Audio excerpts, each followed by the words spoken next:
मी नक्कीच प्रयत्न करणार आहे. सर, एका शिक्षकाच्या आयुष्यात विद्यार्थ्यांचं महत्त्व खूप मोठं असतं.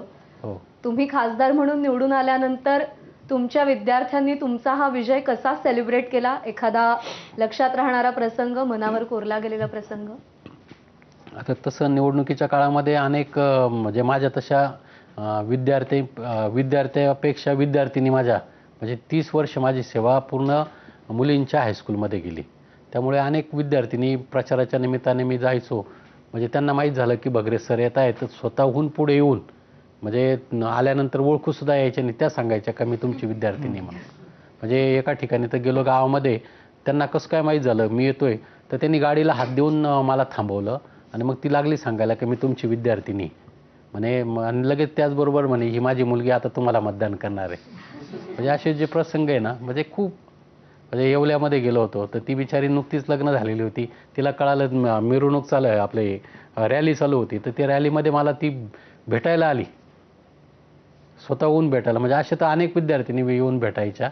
आणि ज्यांना ज्यांना माहीत झालं पार परदेशामध्ये विद्यार्थिनी आहेत, तिकडून सुद्धा त्यांनी फोन करून किंवा तिकडून त्यांनी इकडे आव्हान केलं लोकांना की बा बगरे सरांना मतदान करा. सर, आपल्या आत्ता गप्पांवरून कळतच आहे की एका सर्वसामान्य व्यक्तीला, शिक्षकाला लोकांनीच निवडून दिलंय. तर आता खासदार झाल्यावर खासदार म्हणून कांदा प्रश्न सोडला तर दुसरे कुठले महत्त्वाचे 2 प्रश्न असतील की ते तुम्हाला असं वाटतात की सुरुवातीला त्या प्रश्नांना हात घालावा? एक रेल्वेचा प्रश्न आहे. कारण नांदगाव आहे, मनमाड आहे, लासलगाव, निफाड हा जो माझ्या मतदारसंघाचा पूर्वेचा भाग आहे, हा रेल्वेशी कनेक्टेड आहे. रेल्वे त्यांच्या दृष्टीने अर्थवाहिनी. परंतु करोनाच्या काळामध्ये सरकारने अनेक थांबे रद्द केले, स्टॉप बंद केले. त्याचबरोबर काही ज्या गाड्या आहेत त्या गाड्या आपल्याकडे चालू होत्या आणि त्याच्यावरती, परंतु त्या गाड्या रद्द केल्या, दुसऱ्या भागामध्ये वळवल्या किंवा काहींचे मनमाडपासून सुरू होणाऱ्या होत्या त्या धुळा किंवा भुसावळवरून चालू केल्या. त्याच्यामुळे त्या लोकांचे अनेक अडचणी निर्माण झाल्या. किंवा रस्ता क्रॉसिंगचे विषय आहेत अनेक. आमच्याकडे निफाडला कुंदेवाडी म्हणून आहे, 10 वर्षापासून रेल्वे क्रॉसिंगचं काम, कारण तो नॅशनल हायवे.